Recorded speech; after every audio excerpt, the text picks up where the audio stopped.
tuang sembah niring ulun kapurpuri sang morbengrat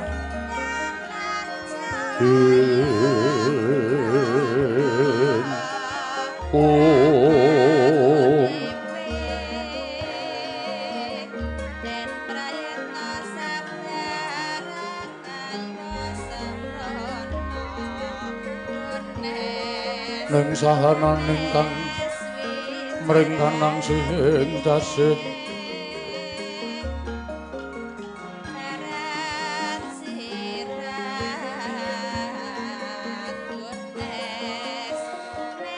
maweh buka kang sawegung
Mijalanganira sang Narpati narebek srimpi bedhaya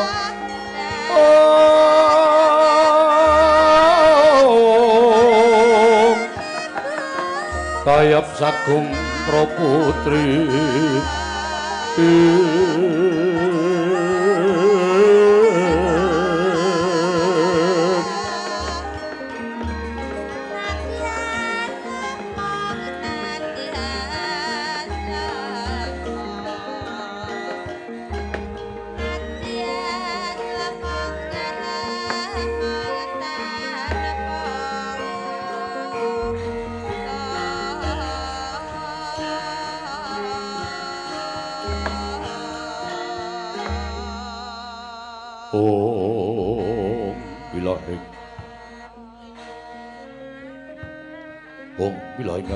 Mastu Purnomo Sidhem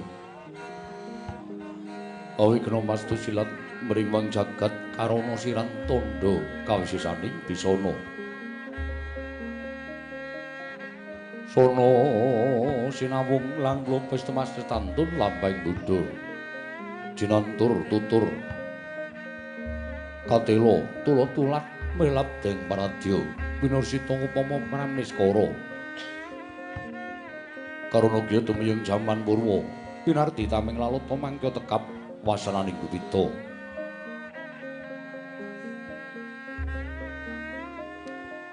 pralambang matumpa-tumpa marma panggeng panggung sang Murengkata sebebyar dumadining wayang purwa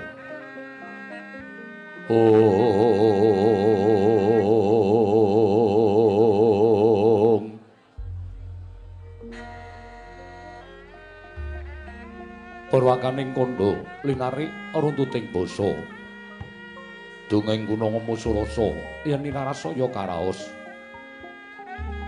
mula jari rohang rasa wani mruhing diri rasa rumangsa ngrumangsani lir jalma ngilu kanca jar wis rinakop caing carita beje wis gemelar jroning pagliran yaiku sejati namriksani pagelaran ringgit purwa Surya Candra Darumyang Kartika pinurba kodrating kawasa Sahira Trihangitri Bawana purwa tekeng duksina gilir gemanti Teman dadi petanganing dina sasi warsi windu kang sarta abad. Tetukulan tangkar tumangkar kaya sinirembun kaya jawah pading krembyah. Dadya padhanging kutu-kutu walang atoga buron mono miyang Brandaya dadya branakan tanpa wicalan. Padhang tramangan Sunari Sanggerang rawi ngasa merbawani jagat. Mungguing jagat wetan duk mungup-mungup. Mungguing angrane mukrabang mrengangah lamun kaeksi yayahan dilato bumi. Saya dangu. Sumono Sanghyang Arka. Katon sinebelak kanan kiring abang ismu jenar kaperbawan Sunari Sanghyang Basanta. Tanem tuwa katon ijo royo-royo hamangku gunung ingkang biru maya-maya. Pucuing gunung gunemelan gendanu kasiring Prabancana lenggat lenggut nganti kaya gunung Makutha Mega. Tanpa tawis dangusa laing kawula dasih. Dene Rarsang Kebaya boga garap Tegal Sawai anglur seluruh tanpa pedhute sinambi sesendonan sesindenan mikul garulukune hanggiring raja kayane samaneh ana pirembagan Samara Wangi. Sang Hyang Arka saya dangu saya inggil katon Sunari jagat wis katon melok dening kiblat papat lor kidul wetan kulon. Sunari jagat kang samrebut yada, rebut teja, rebut kekuwung parandene datan ana ingkang madaning pesanggrahan Bulu Pitu. Pranyata pesanggrahan Bulu Pitu punika penyangga palengganipun Nalindra ing Astina Prabu Duryudana, ya Prabu Suyudana, ya Prabu Kurupati, ya Kurawendra, ya Jaka Pitana. Nyata lamun Nalindra ing Astina Nalindra Gung Pinatara, Sekti Mahambara, gagah prakosa sembading warna, pramila jaring pupuh, dasar sugih bondo, sugih bandu, sugih bondo lire numpuk brana picis, sugih bandu tegese sugih sedulur. Pramila datan memokal lamun jroning Bratayuda, barisan Ngastina sarwa sembada, sarwa sentosa, Nalindra tetelukan suruwan saking manca negari sakalangkung kathah. Wimbo wadyabala ingkang sampun sampet gegaman tanpa wicalan. Sedaya sami aglaring Tegal Kuru yayah samudra rob ing dedharatan.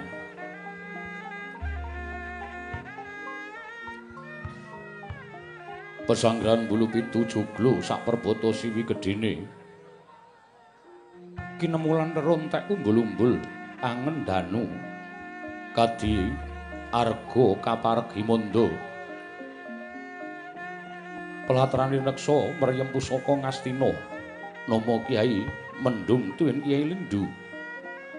Wiwah jajaran Kalantaka 100 kalih dasa sesisih ngrangap pindha bajul Sarawa bareng nebo.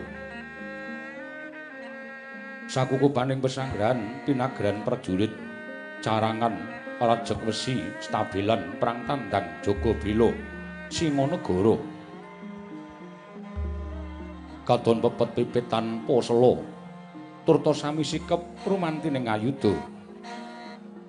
Yang kepraboning abrang Siang Ratri Hanggung kumanti Anggung Siyaga tumbak Cinacok ngrangap pindha Jatingarang mangsa ketiga. Pedang linigan pating ralep yayah kilat radit sesautan jemparing mangewu-ewu pinenthang ing langkap kaya alas gelagah binabatan gada mayuta-yuta bindi sakethi kanthi hanggegirisi kaya srenggala ingkang arsa amlebur jagat.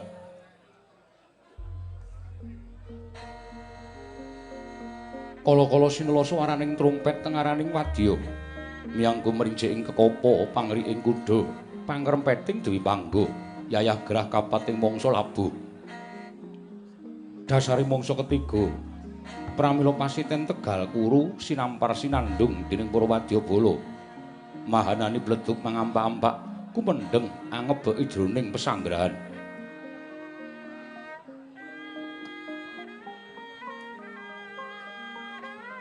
Kawimbuhan kumeluning kukus dupa menyang ratus miyang Sendhawa walirang miyang golo-golo ingkang ngundha sengak mimbo sangsaya adamel kegesing swasana saliran peksi dandang ing wanci siang rebut ngarsa hangembul kuwanda dene lamun wanci dalu pating glero sak bawaning satu galak simo sarpa srenggala samya kiprah arbut mangsa daging menungsa temah kaya giris kang samya wuninga gelaring kuru kasitra ing dinten mangke ilining kali ganggo katingal malirah labet toyane wis campuk kalewan ludira saking pabaratan turta kawimbuhan lembak-lembak tanpa wicalan bangkening perjurit kang gugur ana ing Madyalaga bathang kuda miyang dewi panggo remukan kreta putungan tumbak sempalan tameng samya kintir ing lepen ganggo dadya buket toyanipun bengawan ganggo sami saknalika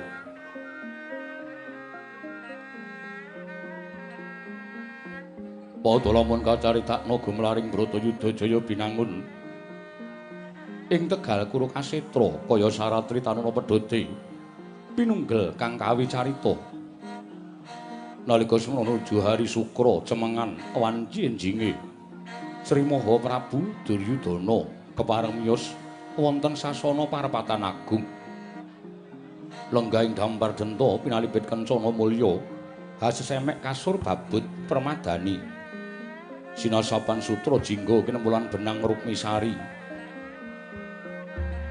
karindo adi pinindo sekar legundi sanota pantes angrasuk busana keprabon kang sarwi kencana sinesupya baludredi sak kembaran benang mas meromong pating galebyar pating calorot rebut probo lawan sroting sang Hyang Pratanggapati datan kantun para abdi prajurit wanita ingkang samya sampet ing sesanggeman lenggah hanjajare Sri Naranata sedaya sami sawiga rumanti upacara keprabon tuwin sikap kepraboning prang cundrik patrem miyang jemparing datan kantun wonten ugi saweneing abdi prajurit wanita ingkang ngambil busana ageming nata nenggi topeng gongsa krewaja punapa dene gada pusaka Astina Kyai Sabu Jagat sampun sumadya ing sisih tengenipun dampar palengganing Sang Sri Naranata Prabu Duryudana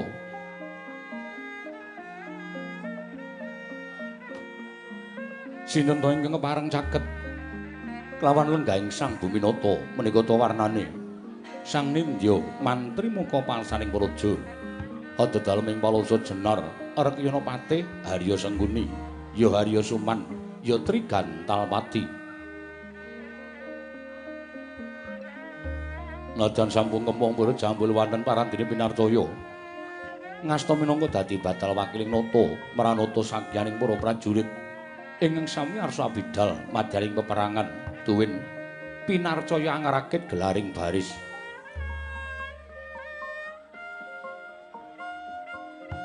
Rekyana Patih Harya Sengguni mangkeraken nalindring Mandaraka kapernah mara sepuhipun nata ing Astina Prabu Duryudana jejuluk Sanata Prabu Salyapati ya Sanata Prabu Salya ya Sang Narasoma sawetawis nyedatan kundur madyaning negaring Mandaraka krana ngulataken dhateng sangganing para putra amangsah Bratayuda madaning Tegal Kurukasetra Sang Prabu Salya mengkeraken nujum paran para praja ing Astina pandhita ing Sukapanca ya ing Sukalima dah nyewang Druna ya Sang Kumbayana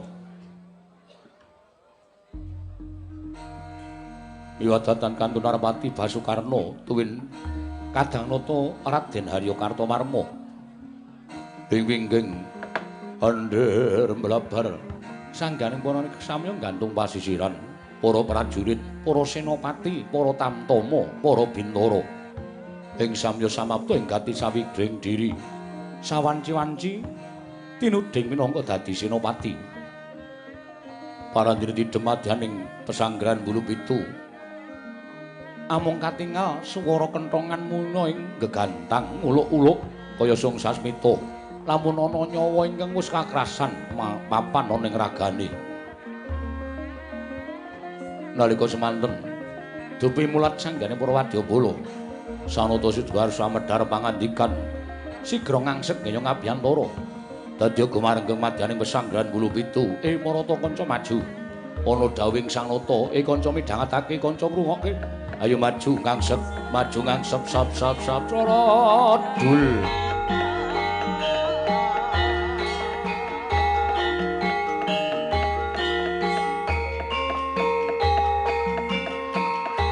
Yo yo yo yo yo.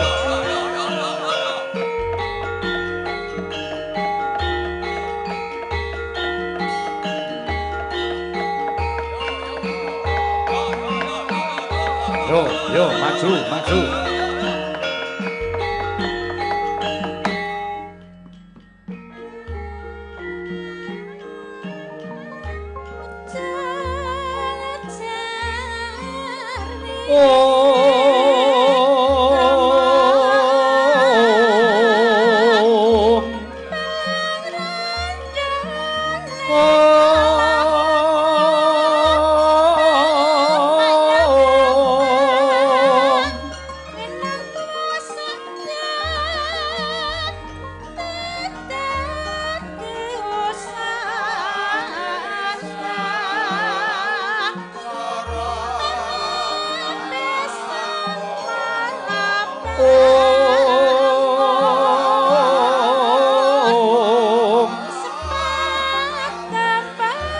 Sarta pawamuting ranu tresing karsa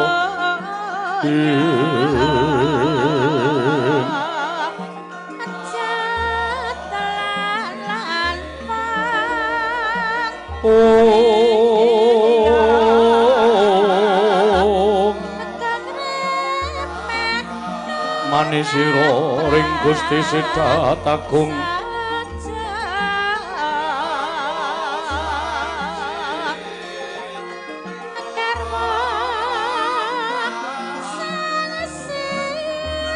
Sidratagung ing ngarmata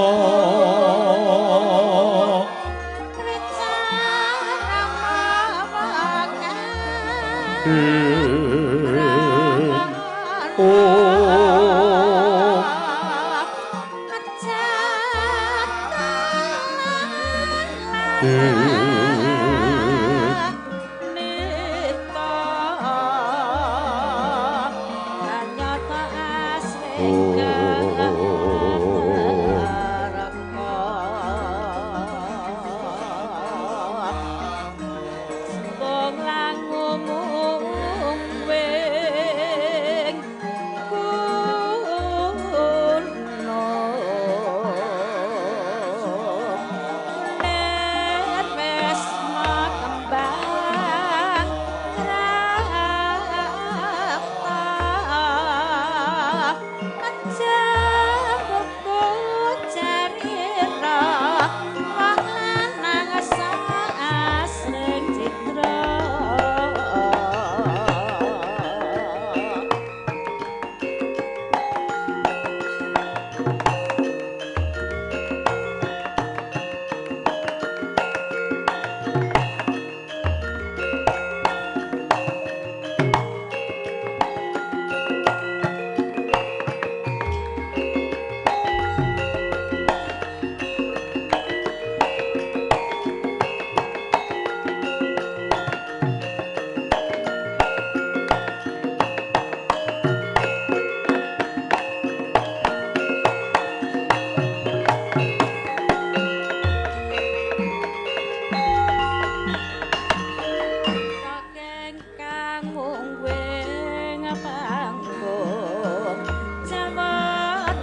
Surtinon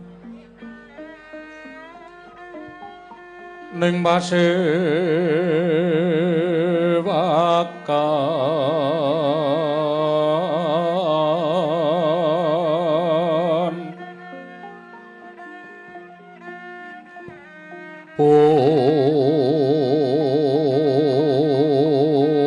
pusana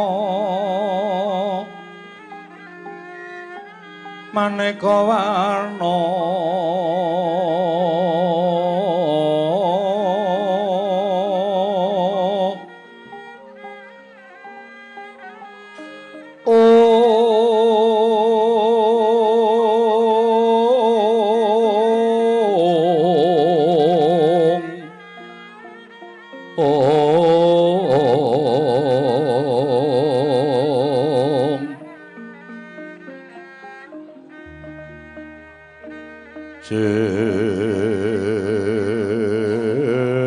Pak Puspiteng Udana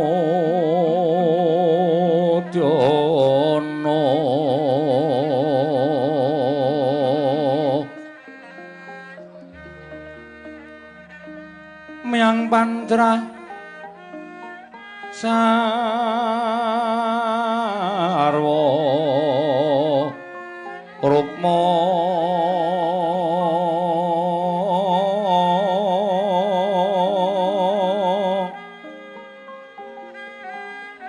Ranggeng Manik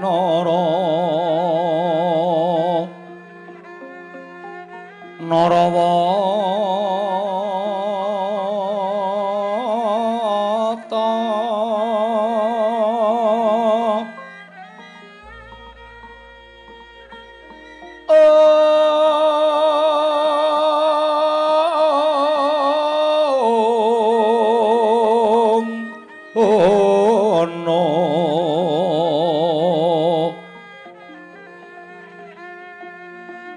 Obro Prabanya kang sumerat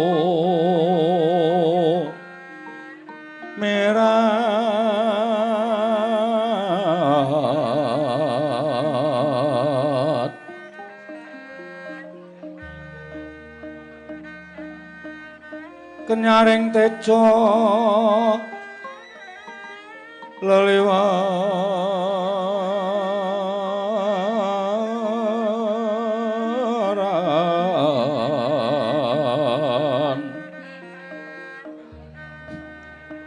lir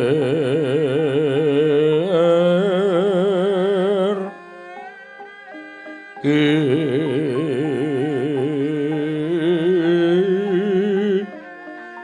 lat sisiring tadit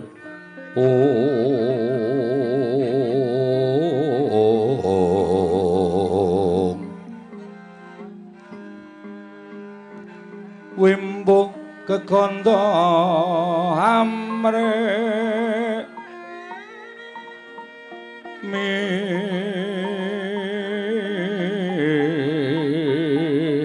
ingin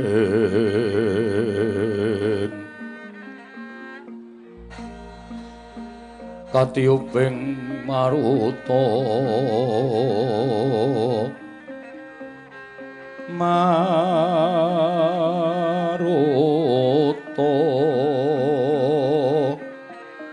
mando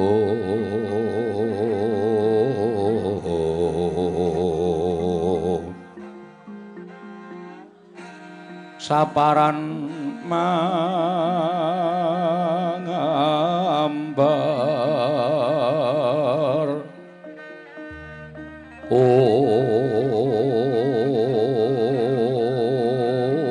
mas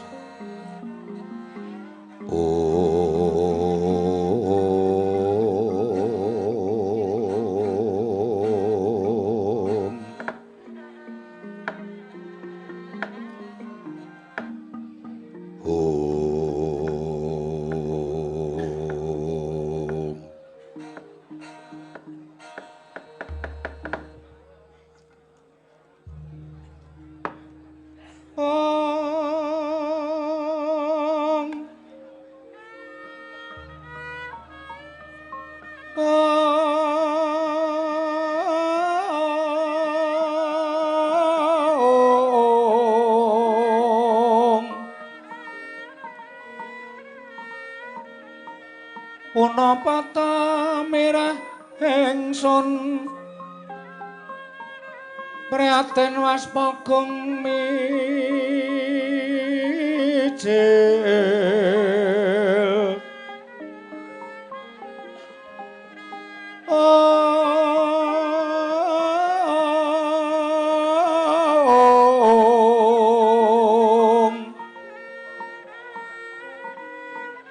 tuhu datanpa karya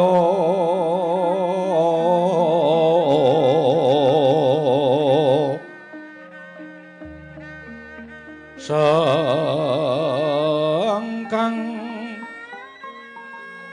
rinemekan Gusti gelung rena sak sekarnya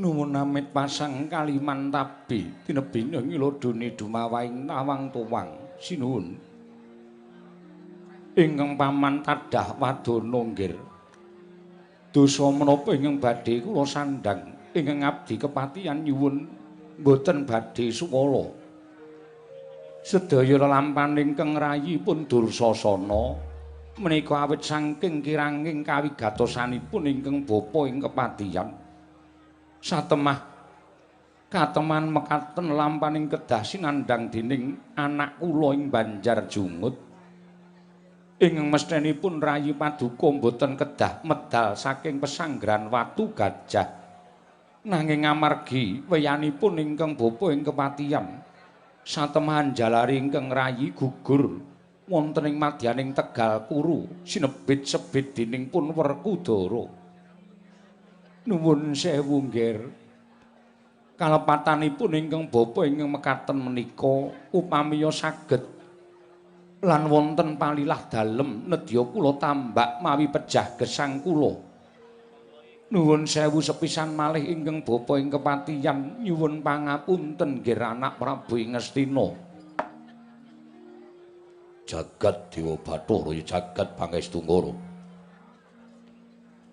upama kula matur pangapurane Duryudana wis entek pangapurane Duryudana pun telas terus saniki ajeng kepripun kula tak takon karo sampeyan ajeng pripun nek mung cukup ngakoni keluputan kaya ngoten mawon bayi wingi sore iso ngucap jaragan kabeh wis kebanjur sampeyan ora iso ngrasakake kaya sing kula rasake nalika biyen kula nyawang akeh ing Senopati akeh ing Ratu Suruhan miwah prajurit sing wilangane boten kantenan jroning ati kula wis ginambar cetha nek Kurawa bakal ngukup kemenangan jroning Bratayuda kula bakal nyawang Pandhawa ngatang-atang dadi bathang Pandhawa bakal tekaning pati wonten sak dhuwuring bangkening prajurit sing do mbebantu kalih Pandhawa. Ning suwe-suwe dangu-dangu gegambaran kaya ngoten wau pun kabur ilang musna. Malah saniki wis ora iso kula gambarke peteng dedet lelimengan. Mboten namung angen-angen kula sing pun peteng nanging kalebet mripat kula kaya wis ora weruh marang kiblat. Kabeh wis kuwur bali wuring budi wiwit sedane Hyang Bisma kula isih duwe pangarep-arep ngukup kemenangan merga kula duwe kapercayan Hyang Bisma anggenipun madheg suraning driya menika namung kangge abang-abang lambe niku kabeh kula wis weruh ning bareng Mbaka siji Senopati Ngastina kadang-kadang kula Mbaka setunggal sami pejah anak kula Lesmana ingkang kantun piyambak menika Dursasana dipun sebit-sebit dening Werkudara. Pangarep-areping Duryudana wis musna, wis ilang. Gegayuhan kula saniki mung kaya wong ngimpi. Mung kari ngenteni tangine nggone turu. Nek wis tangi bubar ambyar mbuh menyang endi parane. Jebul pengangen-angen menika mboten selaminipun kababar dados kasunyatan. Sampeyan-sampeyan ajeng do ngendika napa? Ajeng do omong napa? Kula caosi wekdal supaya sami ngrakit ukara nata basa supaya isa ngenaki dhateng atine Duryudana. Arepa kula jane wis ngerti nek kabeh mau boten ajeng wonten nyatane. Kula wis kewawagen, kula wis kewaregen pangendikanipun ingkang sami anjenengi lenggah wonten ing pesanggrahan. Kula wis nganti kewawagen mangan rembuke sampeyan sing legi eneng ngarep. Nanging pungkasane amung pait sing kula rasake. Dulur kula wis meh entek paribasane. Napa sing ajeng mangaturke kalih Duryudana? Nuwun sewu, nggih. Mboten wonten atur ingkang trep kejawi namung pasrah sedaya kalepetanipun ingkang bapa ing kepatihan. Dene kula ngantos mboten migatosaken dhateng ingkang rayipun Dursasa nanggenipun medal saking pesanggrahan Watu Gajah. Satemah ingkang rayi gugur wonten ing pabaratan, nggih. Nek sampeyan kula patrapi paukuman, napa kabeh wis rampung? Nek sampeyan kula pidana, upamane kula pidana pati, napa adi kula, anak kula ajeng urip meneh? Niku dudu gunemane wong tuwa. Niku dudu gunemane wong gerang. Ning niku ucape wong sing wis kentekan akal. Ucape wong sing wis wegah ngulir budi ngasah pikir. Nek bab perkara pati urip kabeh kula pasrahke dhateng sing purba jagat. Niki jagating peperangan, anane mung menang apa kalah, mati apa urip. Ukara niku wis nganti brebeg kuping kula. Mula yen ana patine prajurit Senopati menapa dene kadang kula, kabeh mau jatine ati kula wis isa nampa. Ning kula niki menungsa lumrah, sapa wonge sing ora ketaman rasa susah yen kelangan marang sedulur utawa kula warga. Kula kinten kabeh bakal nglakoni sedaya sesa-sesa nggone ngrasakake dina niki kula wis kelangan kadang kula warga sing do mati ana ing peperangan. Kula mboten ngarep-arep sami pasrah bongkokan ngaturake keluputan dene dados jalaran patine Dursasana lan liya-liyane. Ning sing kula enteni amung kesaganipun para-para ingkang sami sumanggem lan semaguh dados bebetenging Duryudana. Lara wirang tatuning ati kula niki entuka pepulih saora-orane kula isa nyawang salah sawijining Pandhawa kudu ngatang-atang dadi bathang dirubung singgat ana Tegal Kurukasetra niku sing kula ajeng-ajeng rina pandraning ratri Handrah ingkang puspita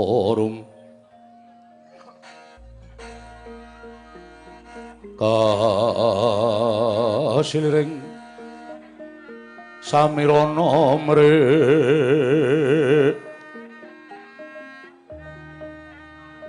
Om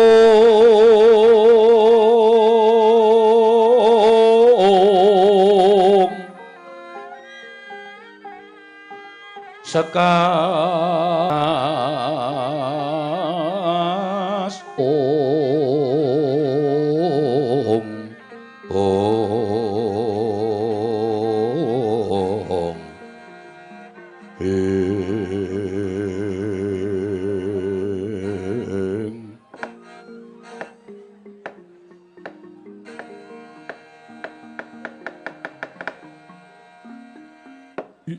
jagat wasesaning Bathara wayah Bathara jagat kula nuwun sewu nggih nuwun sewu dening Kang Rama Mandaraka sumelatur Rama Prabu kados pundi estunipun sekawit kula mboten wantun munjuk atur dhateng ngersanipun anak kula ing Ngastina katingal sengkeling penggalih ingkang mekaten kuwatosing manah ingkang Rama menawi ngantos atur kula malah namung bebuthek penggalih paduka anak Prabu. Nanging sareng wonten pangandika paduka bilih paduka ngajab lintuning pepejah saking para Pandhawa. Mila lajeng ingkang Bapa Mandaraka sumelatur awit kawis tingal tasih wonten gumreget miwah gumregahing raos. Anggen paduka nyabrang dhateng peperangan menika. Nggih. Raos kula ingkang sekawit sampun mupus bayu kang tapis. Ewa dene dinten menika kadidene tanduran ingkang katerak ketiga ngerak dumadakan wonten Jawa Dres katingal badhe semi. Nggih. Ing mriki pun Bapa mboten badhe matur kathah-kathah ngelantur anggenipun tutur-tutur amargi menika sampun boten wonten ginanipun caranipun tiyang lumampah kepentok ing jurang jero mongko sampun boten wonten margi kinarya menggo inggih kedahipun saged nglangkungi dhateng jurang menika kala wau nanging sampun ngantos dawah anak Prabu ngertos nggih kula saged mangertosi. Kula ngraosaken kados pundi raosipun kecalan kadang ingkang gugur wonten peperangan jering ingkang Rama sampun nglampahi. Pangebang-ebanging raos menika kados kaya nedya males dhateng lara wirang miwah males Pak Malespati dhateng ingkang Mejahi. Menika sampun samesthipun kamanungsanipun mekaten. Inggih. Wondene wonten perangan menika raos ingkang kados mekaten menika mestinipun kedah tuwuh. Mesti kedah tuwuh. Wonten madani peperangan tiyang ing kepengin males lara wirang males pati menika kedah tuwuh menika tegesipun tasih wonten gregeting manah kedah wonten nggih menawi namung nampi ngaten kemawon boten badhe kelajeng peperangan menika boten badhe kelampah mila raos paduka ingkang sampun paduka dawuhaken bilih sinten ingkang sembada damel sirnaning Pandhawa sak boten-botenipun setunggal peranganipun Pandhawa kudu ngatang-atang dadi bathang menika dados pamecut panyeblak ing kasantosan anggen paduka badhe tetep nyabrang wonten ing perang Tegal Kurukasitra menika. Nggih. Kula mboten ajeng kendhu. Kula mboten ajeng mundur, kahanan wis kebacut kaya ngene. Kanggone Duryudana yen menang ya menang, nah yen ludes keles tanpa sisa ajeng kula lakoni. Tinimbangane kula urip nanging kudu nganggo ganjel sastra wiranging sedulur. Pedah menapa kula urip namung dipun hias dhateng sesaminipun Nalendra. Kula namung dipun pepoyok, kula namung dipun cacat luwung modar ning Bratayuda. Kula mboten ajeng getun dhateng lelakon kula. Mula nek pancen pun mboten wonten sing saguh gawe patine Pandhawa, dulur kula, anak-anak kula ajeng kula belani. Kula ajeng nyangking sirahe Pandhawa 5 dina menika. Kula tugel gulune kabeh supaya menang Duryudana madaning Tegal Kurukasitra. Mangrumiyin, mangrumiyin. Mangrumiyin, Ger. Kula pitados kados menapa kebrananging penggalih paduka anak Prabu kula saged ngraosaken namung nuwun sewu. Sedaya saged rinemba kanthi taliti sampun ngantos keseluruh margi ingkang kliru. Ger. Menawi tanpa petang upami paduka mangke majeng wonten ing peperangan namung gegaran kebrananging raos kula kinten boten badhe saged angempakaken aji Jaya Kawijayan kanthi pertitis tundhonipun namung badhe sora pejah ngemuti andel-andeling Pandhawa ingkang nyata limpat ing samukawis. Mila monggo samenika rinembak kanthi sae sinten ingkang sagah minangka Senopati netepi kesagahan hanjabel gesangipun Pandhawa mboten ketang namung sajuga kados dawuh pangandika paduka anak Prabu Duryudana. Nuwun amit pasang kaliman tabit. Tinebena ing ladone dumawahing tawang towang Yayi. Gagang Prabu Karna wonten dawuh menapa? Klilan ana ingkang raka ngawangga sumlatur paduka Yayi. Nuwun sewu. Mboten nama ingkang raka badhe ngawrat-awrati penggalih paduka Yayi menika mboten namung sedaya ingkang kula aturaken dhateng paduka Yayi menika dapur panglenggana manahipun ingkang raka ngawangga. Anggenipun ingkang raka dereng saged anetepi menapa ingkang sampun dados kesagahanipun ingkang raka. Wiwit nalika kula lampah cidra ing wanci ratri ngedali Senopati wonten ing Kurusetra. Inggih senadyan sampun saged damel sirnaning anak kula Gatotkaca nanging jebul sedaya kala wau kedah mawi pitumbas guguripun kadang kula pun Dursasana. Mila Yayi ngemuti dhateng sekawit ingkang raka ingkang sampun sagah magun suraning driya majeng wonten peperangan. Mila dinten mangke kinarya nglunasi dhateng sedaya kesagahan kula wonten ngarsanipun Yayi Prabu Duryudana ingkang raka ngawangga klilanana madeg Senopati nedya gancaraken gegadanganipun Yayi Prabu Duryudana anggenipun kumacelu mirsani setunggal peranganipun Pandhawa pejah wonten peperangan. Syukur bage Pandhawa gangsal saged kula tingkes. Kula kinten namung mekaten sira manggen paduka saged katingal lejar penggalipun saha saged ngraosaken lunas piutanging para Pandhawa dhateng paduka Yayi Prabu krana guguring kadang miwah keluarga menika Yayi Prabu. Yayi Prabu ing Astina. Ratune Ratu Tama Pati lino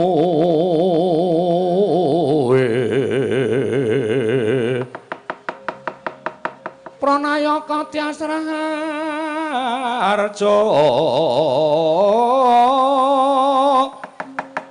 panegare becik-becik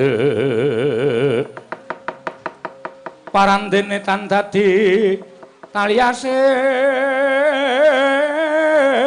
kala bendu malah bangkit mangkin handatra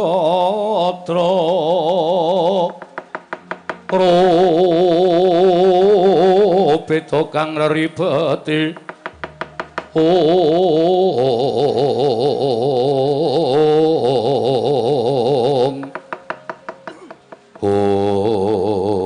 Koko Prabu kadang kula Koko Prabu Karna namung Paduka Surya kepajaring manah kula kados lumampahing wanci peteng kebabak obor sayuta biar padhang trawangan raos sing manah dupi midhanget kesaganipun Paduka Kanjeng Koko Prabu kula ngaturaken panuwun ingkang tanpa pepindhan sinten malih ingkang kedugi ngasoraken para Pandhawa kejawi namung Paduka Kanjeng Koko Prabu ing ngawangga kula pitados Pandhawa mboten badhe saged unggul mengsah jengandika Koko Prabu sampun saged kula temtokaken menawi Paduka jumeneng Senopati Pandhawa temtu badhe pejah wonten madyaning pabaratan Koko Prabu Yayi sampun kesesa nemtokaken sewiji-wiji ingkang dereng saged kelampah namung ing ngraka ing pangawangga ing pangesti mboten badhe damel cuaning penggalih Paduka Yayi Prabu Ngastina Rama Prabu Mandaraka kados pundi menggah pemanggih Paduka Rama Kyai Mandaraka.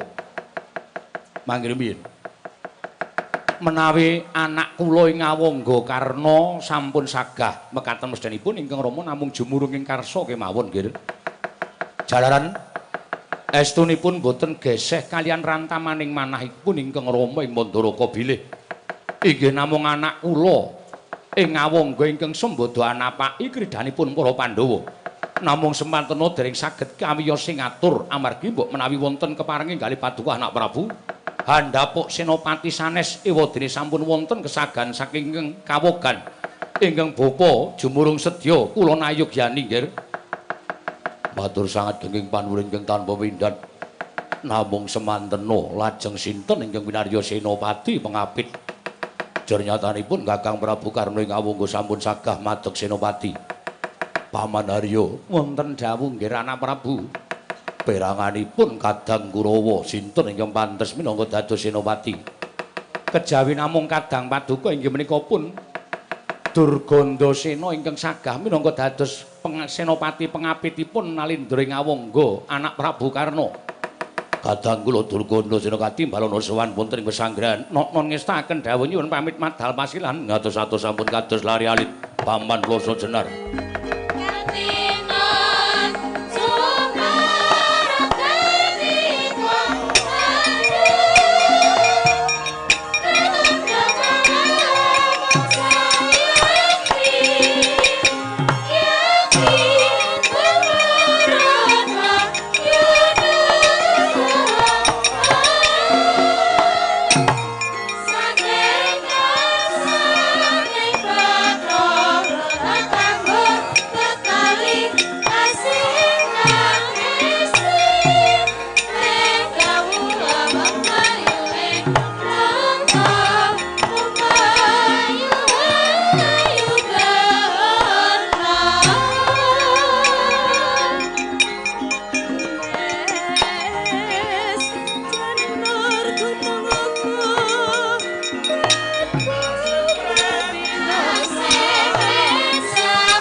Kadangipun Kakang Yayi Durgandasena wonten timbalan ngadhawuh Kanjeng Koko Prabu semban kula ing Ngastina panemiji dhateng piswanipun ingkang rayipun Durgandasena kagiat jroning atimu ingsun piji supaya mangarsama ana ing pesanggrahan boten wonten ingkang kula ajeng-ajeng kejawi namung nampi timbalanipun Kanjeng Koko Prabu ing Ngastina wonten supa lelaning penggalih keparengan dawuhana tuwin kaparingana kewajiban ingkang jumbuh kalawan ingkang rayipun Durgandasena Yayi jroning pepanggihan madaning pesanggrahan Bulu Pitu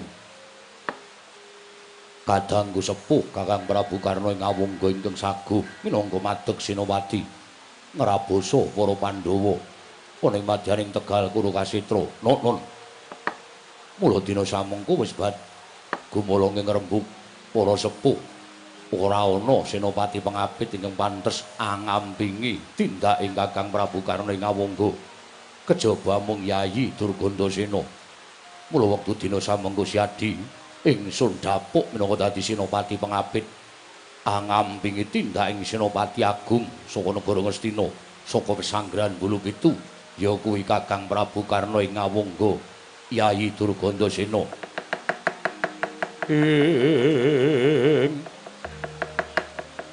kagiat resang kapirang rinangkul kinempet kempet dosang reknaning bawana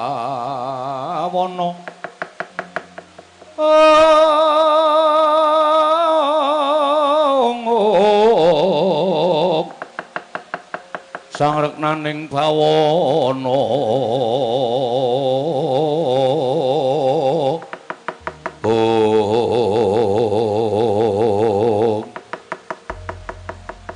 sangat andadosaken suka marwata suta raos ing manahipun ingkang rayipun Durgandasena Koko Prabu rinten pantaran ing dalu boten wonten ingkang gumana musik wonten manah kula benjang menapa kula saged ngaturaken dharma bekti kula dhateng kadang kula sepuh samangke titiwanci sampun nekani wahyaning mangsa kala sampun handhatengi wanter sabda paduka Kanjeng Sinuwun Koko Prabu Ngastina anggenipun dapuk senopati pengapit ingkang rayipun Durgandasena angampingi dhateng Kakang Prabu Karna ing Awangga.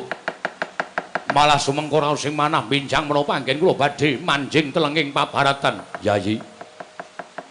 Siadi tak keparangake para prajurit ingkang sacukupe.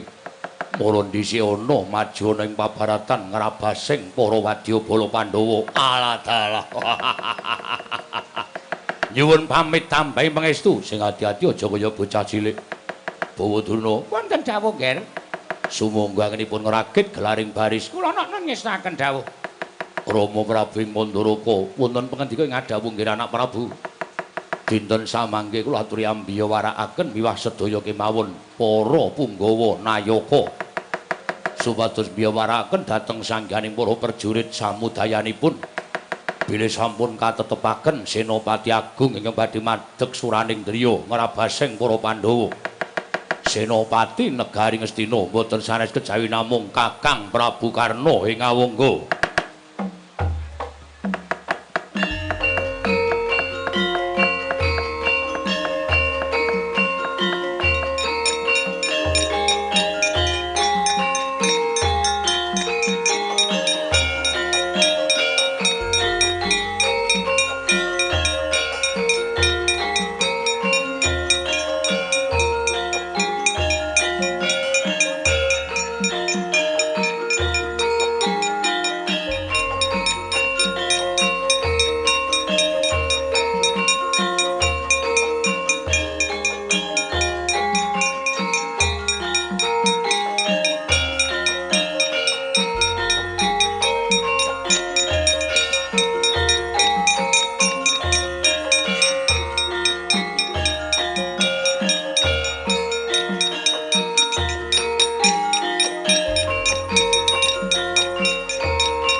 Lumungtur sang Rekyana patih drenging para wadyabala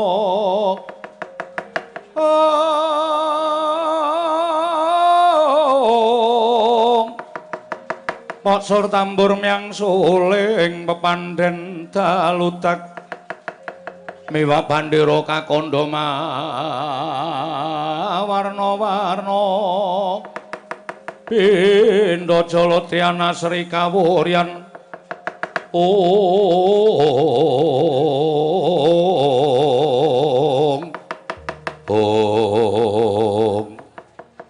anak Mas Durgandasena nggih wonten dawuh paman sedaya para Kurawa samyang ngadhang supados anak Prabu Ngastina paring kaludhangan anggenipun saged madeg sunaning driya kadhapuk minangka senopati ateges anggenipun sampeyan sampun pikantuk kanugrahan senopati pengabit menika mujudaken satunggiling kanugrahan saking anak Prabu Ngastina. Nggih. Pangraos kula sampun marem, ati kula sampun jenjem. Amargi sampun dangu anggen kula mesanggrah wonten negari Ngastina, wonten ing pesanggrahan Bulupitu. Rinten pantraning dalu ingkang kula ajab namung benjang menapa kula menika pikantuk kapitadosan saking Koko Prabu Duryudana. Supados kula saged ngrabaseng para Pandhawa. Namung sampun dadosaken cuaning penggalih amargi Kurawa sampun kathah ingkang sami pejah. Namung kantun sak sekedhik kemawon ingkang tasih gesang ewadene sak mangke tetep badhe ambantu dhateng jengandika Nak Mas Durgandasena. Nggih, paman boten dados menapa. Nadyan boten sarana para sata Kurawa mbantu dhateng kula. Nadyan kula ijen tanpa ruwang, nanging kula boten badhe wegah menawi aben ajeng kalian para Pandhawa. Boten wonten ingkang kula impi-impi kejawi namung saged kula ngaturaken mestakanipun Pandhawa 5 cacahipun. Katur ngersanipun Kanjeng Koko Prabu Duryudana. Ah, mekaten menika ingkang sae nggih, mekaten menika ingkang sae. Kartomarma wonten dawuh. Nadyan awakmu wis diperban pirang-pirang nggon. Ning aja nganti kendho ya Kartomarma tetep kowe maju perang. Nggih, mboten badhe ajrih kalian para Pandhawa. Swatama wonten timbalan. Nadyan kowe mung ngabdi nanging kowe banget mempeng nggonmu maju ning pabaratan. Aja mbok kendhoni nggonmu dandan kepara kencengana iki ana senopati agung ingkang bakal bisa mateni para Pandhawa. Ora ana le kejaba mung anak Prabu Karna ing Ngawangga, ora-orane Pandhawa iso menang kelawan anak Prabu Karna ing Ngawangga. Swatama nggih ngestaken dawuh paman. Surtayu wonten dawuh paman. Kowe ya sing prayitna ngati-ati aja nganti kendho nggonmu mbelani kadangmu tu anak Prabu Duryudana. Ngestaken dawuh. Lho kok nganggo watuk barang? Nggih. Nyuwun pangapunten, Mau. Perang pinten-pinten dinten menika ndadosaken kula radi masuk angin. Ora apa-apa. Wong perang iki kudu wani njaba lan jerone, tegese lara ya wani, mati ya wani. Lho iki. Kowe sesuk nek mati aja kuwatir, mesti dipendhem utawa dipetak ana ing taman makam pahlawan. Merga kowe wis mbantu karo anak Prabu Duryudana, kowe bakal arum jenengmu.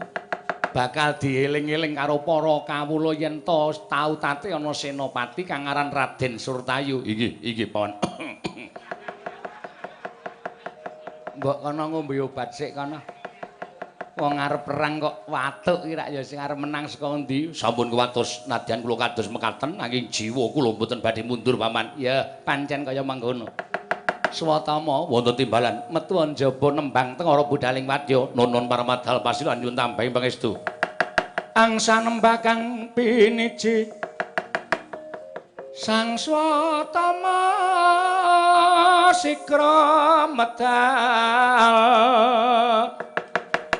kondang wadya bala mangku rumahap kang para wadya hanampi dawuhira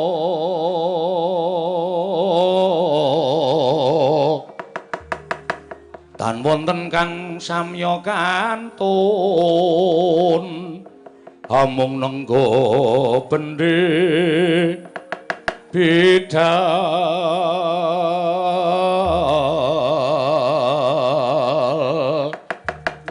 wis rampung Sang Swatama kenya dawuh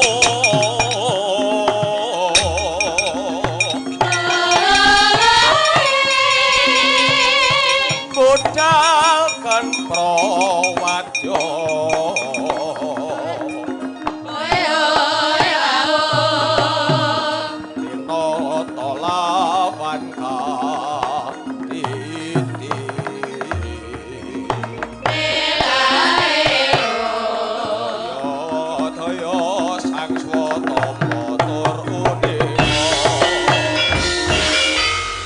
kumelar ngepeki surae kumara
Kapengkarna mawingis-wingis katon lir landheping Trisula.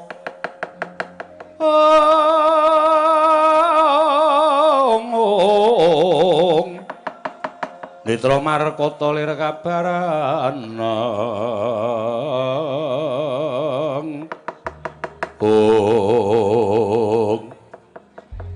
Nuwun amit masang kaliman tabe tinebena iki ladone dumawaing tawang-tawang Rama Prabu. Kula ngaturaken pangabekti kunjuk Sandhawa Pada Paduka Kanjeng Rama Prabu Salya. Karna inggih wonten dawuh. Nggonmu mabukuh ana ing ngarepanku sarta aturmu ingkang wis suwe ora kapireng dening aku. Teka dina iki lha kok ngane-anehi. Kowe ngaturake bekti marang saya. Ya ya, karena ndak tampa gawe gedhening atiku ora liwat pangestuning wong tuwa tampan ana. Nun inggih kapundi nggo jimat andayanana kasantosaning batos ingkang putra ing Awangga. Rama, nggih wale-wale menapa? Estunipun anggen kula nyandhet tindak Paduka Kanjeng Rama menika kula wau badhe wonten atur ingkang kula unjukaken ngersa Paduka Kanjeng Rama Prabu Salya. Atur inggih kasinggihan mekaten. Ya, aku wis krasa. Ning maragake supaya lega atine wong tuwa, aku pengin krungu saka aturmu dhewe marang aku. Suntaken gegembolaning rasamu Karna. Wale-wale menapa Kanjeng Rama? Ing sepisan kula ngaturaken pangabekti kula kunjuk dhateng Paduka Kanjeng Rama Prabu. Dene ngangka kalih sepinten kalepatanipun ingkang putra slaminipun ingkang putra menika dados putra mantu Paduka Kanjeng Rama Salya ing Mandaraka. Amung tansah damel gerah penggalipun Kanjeng Rama ing Mandaraka. Kula nyuwun pangapunten Rama. Dene menapa ta sababipun kula matur ingkang mekaten badhe angkatipun ingkang putra wonten peperangan menika mangke supados cumeplong manah kula. Mboten wonten bab ingkang adamel ganjel raos ing manah kula. Sedaya mboten badhe karaos lega menawi dereng wonten mulunging penggalih Paduka Kanjeng Rama paring samudra pangaksami dhateng pun putra Basukarna. Anggenipun slaminipun dangu sami sak pejagong wonten negaring Astina rumiyin ingkang putra tansah cengkah ing pemanggih kaliyan Paduka Kanjeng Rama Prabu ing Mandaraka. Karna kula wonten maring adhawuh tumrap Salya bedaning penemu kuwi wis lumrah. Dadi saka rumangsaku ora ana luputmu marang aku lan wiwit biyen mula aku wis ngerti marang pambegane anakku mantu Nalendra ing Awangga. Ya kuwi kowe. Mula ora susah ana luput jejering wong tuwa kaya aku ingkang tansah kudu menehi pangapura marang kowe Karna. Matur sembah nuwun tanpa pepindhan. Dene mekaten dawuh Paduka timbalanipun Paduka Kanjeng Rama saestu adamel lega raos ing manah kula Rama. Ya. Dene ingkang salajengipun badhe atur kula menika mangke sampun ngantos dados runti ing penggalih Paduka Kanjeng Rama. Kowe arep matur apa? Badhe angkatipun ingkang putra wonten ing Tegal Kurukasitra menika mangke ingkang putra nedya nitih rata menawi wonten keparing enggalih sarta menawi Paduka Kanjeng Rama kesdu minangkani menapa ingkang dados panyuwunipun ingkang putra ing Awangga. Mboten wonten kusir ingkang pantes ngusiri dhateng ingkang putra ing Awangga kejawi namung Paduka Kanjeng Rama ing Mandaraka ingkang kula suwun supados ngusiri ingkang putra mangsah wonten ing Tegal Kurukasitra Rama.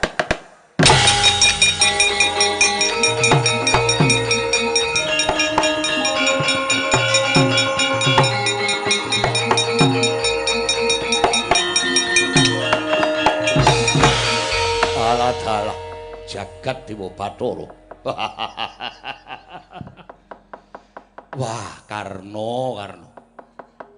Aku kuwi kaget rasaku nanging aku kudu ngguyu krungu aturmu kang kaya mengkono mau.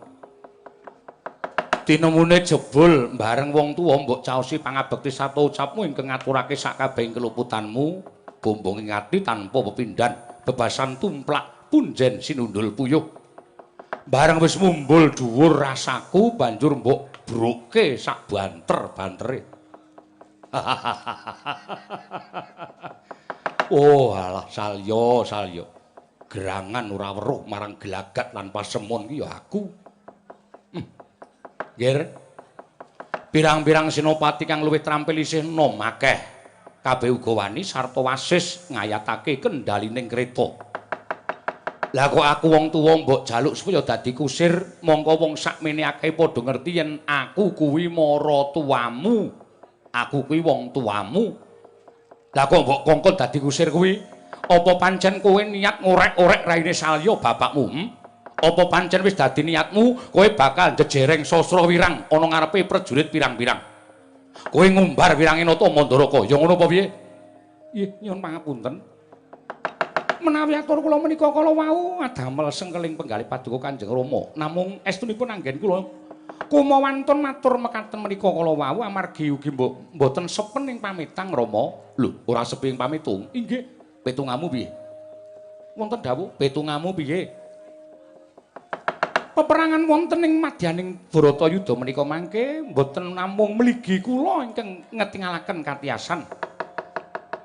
Namung ugi prigelipun ulah kridaning rata ingkang sedaya kala wau wonten panguwaosipun kusir. Monggo sampun cetha bilih badhe mengsah kula mangke mboten sanes namung rayi kula Janaka. Wondene ingkang minangka kusir sampun mboten saged dipun selaki malih kejawi namung Kaka Prabu Ndarawati. Kula anggen kula nyuwun supados Rama Mandaraka kersa minangka kusripun ingkang putra ngawangga menika saking panginten kula sinten malih ingkang saged napaki kridanipun kusir saking para Pandhawa kejawi namung paduka Kanjeng Rama Prabu.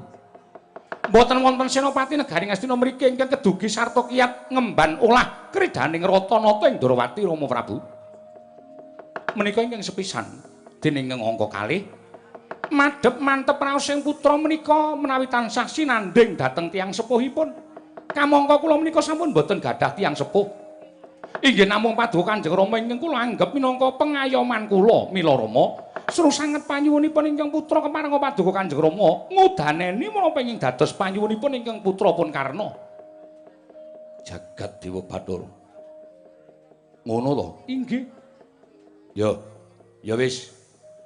Kanthi aturmu kang kaya mengkono mau nadyan satemene isih perlu ndak petung nanging gandeng adreng rasamu ala dikaya ngapa kowe iki anakku mantu lagi sepisan iki aku nampa sembah bektimu marang aku lah kok jebul pitukane abot men aku wong tuwa kudu ngusiri anakku mantu majoning pabaratan yo karena anakku aja sumelang mangkatmu ana peperangan aku kang bakal ngayatake kendalining rata karena aku ingkang bakal ngusiri anakku mantu ing Awangga. Waduh, matur sangat anun-anun tanpa pepindhan Rama.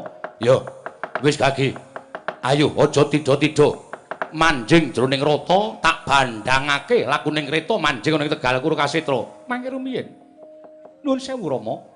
Menawi kepareng danganing penggalih ingkang putra badhe wangsul, kepareng Rama badhe ndugekaken kula wonten Ngawangga rang rumiyin. Aku ngeterke kowe ning Ngawangga. Inggih Rama. Oh inggih, monggo Raden, monggo. Kula dherekaken kula dugekke wonten dalem, monggo sareng kalian kula Raden. Nyuwun mapunten Rama. Nggih, mboten dados menapa.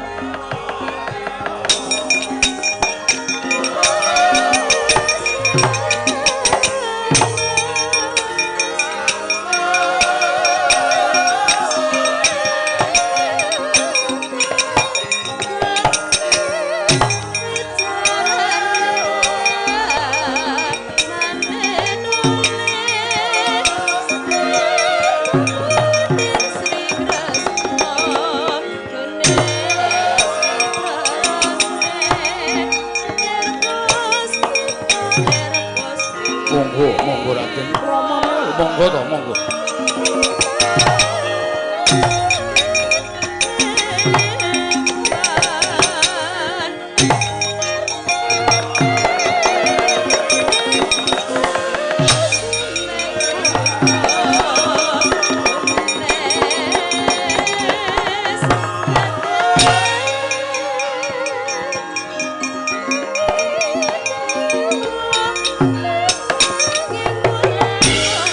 Panjrang ingkang